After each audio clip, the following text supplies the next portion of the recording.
नमस्कार मित्रांनो, तर आज आपण बघणार आहे की ऊसाची लागण कशा प्रकारे केली जाते.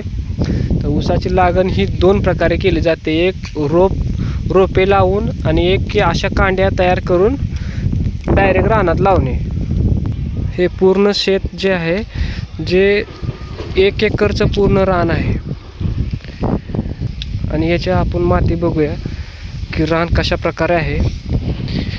एकदम कळवाट रान आहे, जे एक काय मुरमाचं असतंय, कुठे लाल मातीसारखं असते. तर हा जे रान आहे ते पूर्ण एकदम काळ्या मातीचं आहे. त्याच्यात आपण बघू शकता एकदम काळी माती आहे, असे ढिगारे आहेत. ही अशी एकदम पूर्ण काळवट रान आहे आणि ह्याच पूर्ण हे 4.5 फुटाच्या सऱ्या सोडलेल्या आहेत. याला सुरुवातीला रोटरला जाते. रोटरून 4.5 फुटाच्या सऱ्या सोडतात आणि सऱ्या सोडून झाल्यानंतर एक 4-5 दिवसानंतर थांबून परत ऊस लावला जातो. ह्याच्यात बियाणं तोडून घेऊन येऊन असं रानाजवळ आणून टाकलं जाते आणि टाकल्यानंतर हे अशा प्रकारे पूर्ण ऊस सोलला जातोय. बघा ते कशा प्रकारे सोलतायत, आपल्याला कळून जाईल. आणि जो हे अशा प्रकारे पूर्ण ऊस, हे बघा असा पूर्ण ऊस सोलला जातोय, जेणेकरून डोळे हे असे त्याचे मोकळे होत आहेत. पूर्ण तयार झालेला ऊस तो बियासाठी वापरला जातो. म्हणजे या समजा 1 एकर असेल तर काही शेतकरी काय करतात, पूर्ण बियाणासाठी पण वापरतात आणि काही शेतकरी ऊस कारखान्यावर पण घालवतात. मोजकेच शेतकरी जे असतात, जे बियाणासाठी ठेवतात ऊस आणि विक्री करतात. तर आपण बघणार आहे की कांड्या कशा प्रकारे करतात. आपण त्यांच्याजवळ जाऊन बघूया की कांड्या कशा प्रकारे तयार करतात आणि एका ऊसामध्ये किती कांड्या तयार होतात आणि त्याच्यात किती रोपे येतात हे पण आपण बघूया. या अशा प्रकारे कांड्या करतात. 1 2 3 4 5 6 7 8 9 10 आणि 11.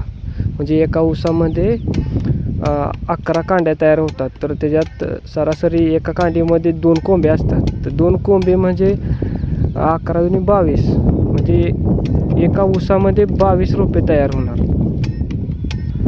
अशा प्रकारे कांड्या करून तुम्हाला जवळून दावतो कांड्या कशा प्रकारे केलेल्या आहेत. ह्या 2 डोळ्याच्या कांड्या आहेत. म्हणजे ह्याच्यात हा 1 डोळा आणि 2 डोळा. ह्या डोळा म्हणजे काय, तर ह्याला डोळा म्हणतात. त्या डोळ्यातनं कोंब बाहेर येणार. तर इकडून ऊस तयार म्हणजे रोप तयार होते. ज्यावेळेस ही मातीत आत जाते तर त्यावेळेस त्यातनं त्या कोंबातून रोप तयार होते. या अशा प्रकारे अशा कांड्या करतात. हे बघा.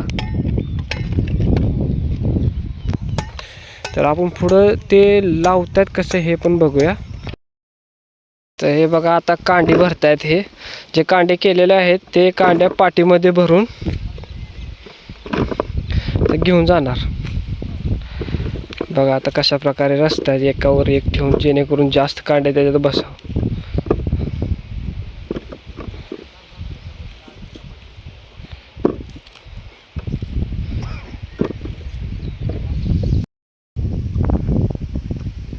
कशा प्रकारे लावतात बघा. त्याने हातात पाटी घेतली आणि पाटी घेऊन एक कांडी सरीमध्ये टाकतायत. ते कांडीचं सरीत अंतर हे बघा, हे किमान अर्धा फूट ते 1 फूट ह्या दोन्हीत मधील, म्हणजे 6 इंच ते 7-8 इंच असं एक अंदाजे असे टाकतायत. हे असं टाकल्यानंतर त्याच्यावर ते परत माती टाकणार ह्याच्यावर. तर आपण बघू शकता हे कशा प्रकारे टाकताय.